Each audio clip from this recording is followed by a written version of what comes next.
Olá, concurseiro. Olá também para os vestibulandos e para o pessoal que presta Enem. Eu sou a professora Maíra Ferrari e esse é o canal Que Nota é Essa?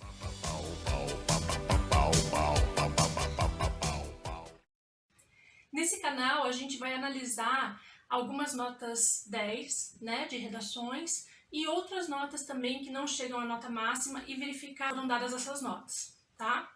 A gente vai começar nesse primeiro vídeo com uma redação que eu gosto muito, que foi uma redação que caiu no concurso do TRT, Banca FCC, TRT 9, Paraná, né, há uns 4, 5 anos.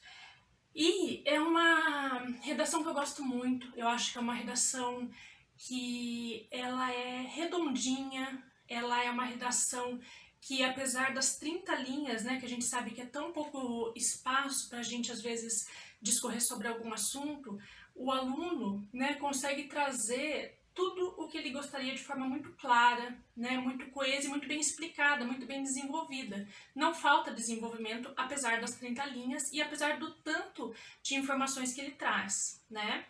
Essa redação, vamos dar nomes aqui, né, o autor da redação é o candidato Danilo Porto, ele tirou nota 100. Falando da Banca FCC, nesse caso aqui, como na maioria, né, dos casos, a Banca FCC ela dá 40 pontos para desenvolvimento de conteúdo, 30 pontos para estrutura e 30 pontos para expressão. Então ela dá mais visibilidade, mais pontos para desenvolvimento do tema. No entanto, todas as bancas, inclusive não só de concursos, mas de vestibulares de Enem também, vão avaliar basicamente essas três competências, que é a capacidade do candidato de desenvolver um tema proposto, realizar a estrutura do texto dissertativo, argumentativo ou apenas dissertativo e se expressar de acordo com a norma padrão da língua portuguesa, ou seja, a expressão, né? Então, nesse texto aqui, vai aparecer, eu peguei no blog da Concurseira Dedicada, tem alguns textos, tá? Eu vou deixar o link aqui.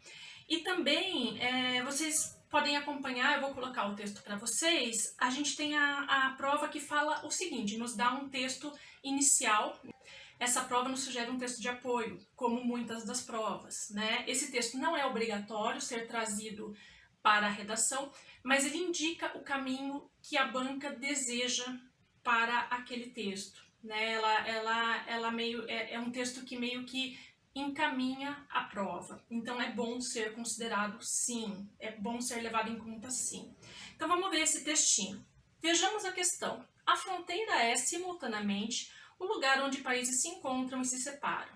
Essa definição ambígua deve-se às semelhanças, diferenças e assimetrias muitas vezes verificadas entre os países e, em específico, as cidades fronteiriças. E tem aqui a fonte, depois, considerado o que está transcrito acima, redige um texto dissertativo argumentativo a respeito do seguinte tema: fronteiras territoriais e suas implicações nas relações entre países vizinhos. Vamos primeiro olhar essa frase tema. Nem sempre a gente tem uma frase tema. Quando a gente tem, ótimo, fica muito bem definido qual é o tema, né? Nesse caso, a gente tem fronteiras territoriais e um outro elemento, suas implicações nas relações entre países vizinhos. Então não basta falar apenas de fronteiras se eu não falar das implicações em relação aos países vizinhos, né? A gente tem duas etapas de tema aqui, né? De acordo com a frase tema. E olhando agora, analisando o nosso texto de apoio, a gente tem: a fronteira é simultaneamente o lugar onde países se encontram e se separam. Então é uma ambiguidade, né? O fato de um mesmo lugar ser um lugar onde situações, né? Onde países se encontram e se separam. É uma ambiguidade que é trazida depois, né? Essa definição ambígua, né? Deve-se às semelhanças, diferenças e assimetrias. Então, a gente tem nessa situação de fronteira territorial tanto situações de semelhança quanto situações de não semelhança em vários aspectos, que é o que o aluno vai desenvolver aqui. Ele só deu isso para a gente nesse texto de apoio, né? E muitas vezes verificadas entre os países, ou seja, nem sempre, mas muitas vezes, e em específico as cidades fronteiriças, tá? Então esse texto só dá isso pra gente, é um encaminhamento, e o aluno tem que ter um repertório dele próprio para poder desenvolver o texto, que a gente nota que esse aluno Danilo, ele conseguiu perfeitamente. Vamos analisar agora parágrafo por parágrafo, né? Eu vou deixar o link para o texto completo. Seria interessante que antes dessa análise vocês lessem o texto completo. Eu não vou ler porque vai ocupar muito tempo do vídeo, né? Então eu vou começar já analisando os parágrafos, mas leia primeiro o texto todo e depois volte para essa análise, tá? De cada parágrafo e como ele construiu esse texto. Então ele começou por um parágrafo inicial que a gente chama de parágrafo resumo, ou seja, no início do texto, já na introdução, ele coloca tudo o que ele vai desenvolver no texto. É a única forma de eu começar uma redação? Não, existem muitas formas de se fazer uma introdução. Ele optou por essa, tá? E ficou muito bom no projeto de texto dele. Então a gente vê, né, que existe um projeto de texto por trás do texto e isso é muito importante. Vamos ver aqui, então, a introdução. As fronteiras territoriais constituem uma área estratégica de vital importância, não apenas para a manutenção da soberania nacional, como também para a relação com os países vizinhos. Mais do que meros limites geográficos, representam verdadeiros portos de entrada e saída do país. Essa proximidade física entre países vizinhos traduz uma natureza peculiar das áreas fronteiriças. Daí aqui eu não entendi essa palavra, mas como é não sei, como zonas de tensão, ora como zonas de tensão, ora como zonas de cooperação, o que reflete sensivelmente nas relações internacionais entre os vizinhos. Então a gente vê que aqui na introdução ele trouxe o tema já, né? Então é desejável que o tema apareça na introdução, o leitor, que é o corretor no caso, né? Ele vai fingir que ele é um leitor médio, ou seja, aquele leitor que lê jornais, lê revistas, mas ele não é obrigado necessariamente a saber sobre tudo. Ele é um leitor que ele se faz de leigo em relação a muitos assuntos, então você tem que explicar minimamente as coisas para ele, né?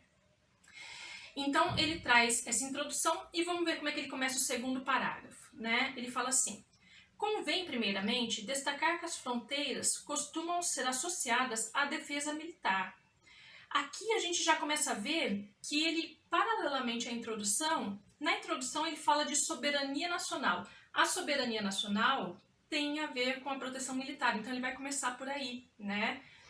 Esta permanece como uma das suas características principais, sendo imprescindível a presença das Forças Armadas nessas regiões, de modo a evitar e eventualmente reagir a ataques militares de outros países. Contudo, nos dias atuais, a defesa nacional passou a abranger também a repressão a crimes internacionais, tais como o tráfico de drogas e armas, sendo necessário um certo grau de cooperação entre os governos vizinhos para o sucesso destas operações. Então ele mostra, ele explica claramente do que se trata, né, uma defesa militar numa situação de fronteira.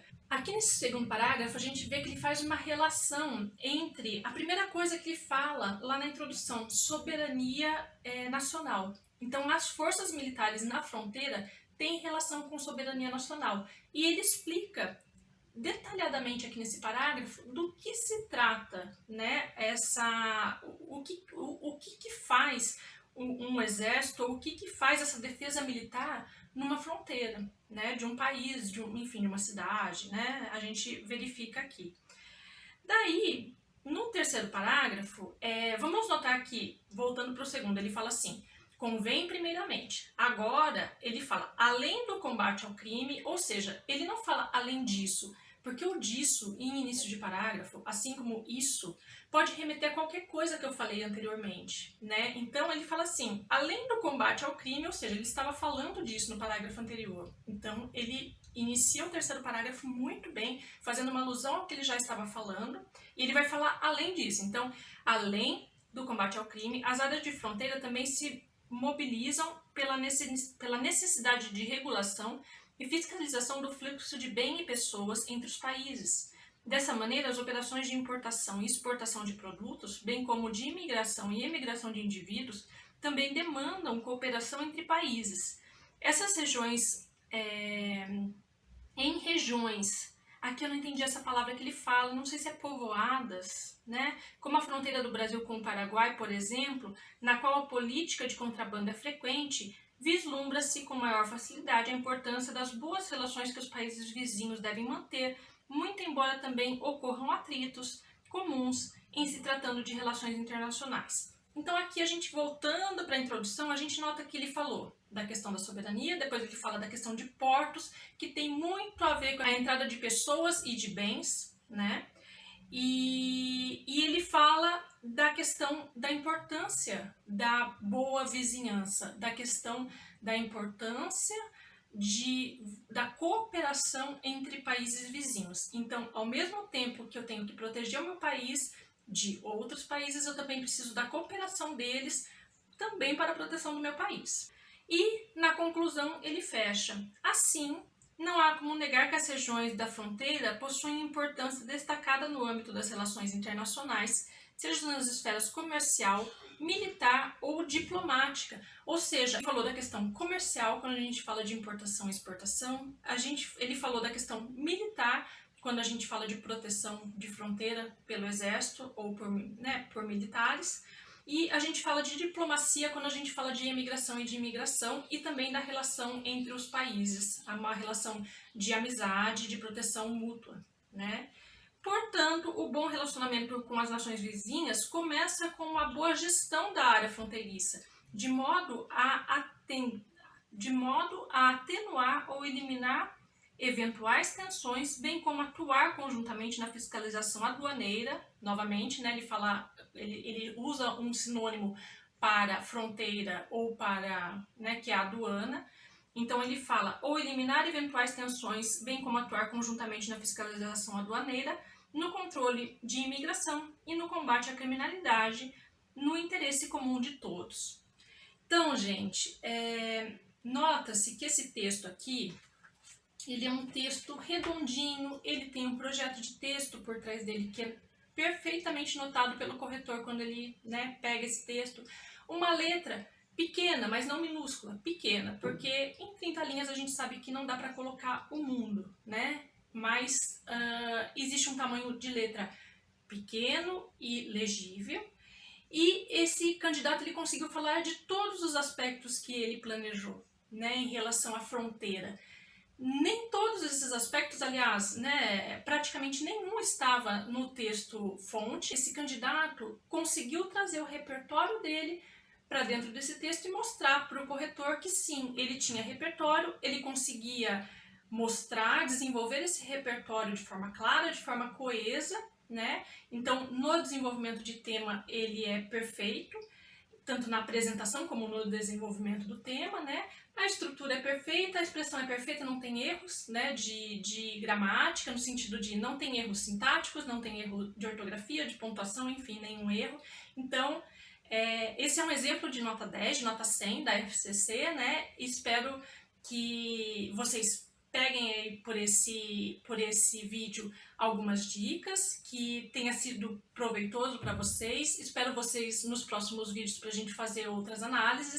Se você gostou, segue o canal, deixa o joinha aí, compartilha com amigos, né? Eu não dou aulas pelo YouTube, eu dou aulas pelo Skype e faço as correções, como vocês sabem, mas eu achei interessante fazer esse canal para trazer algumas dicas para vocês de forma gratuita, de forma geral, né? E precisando então de mais atenção.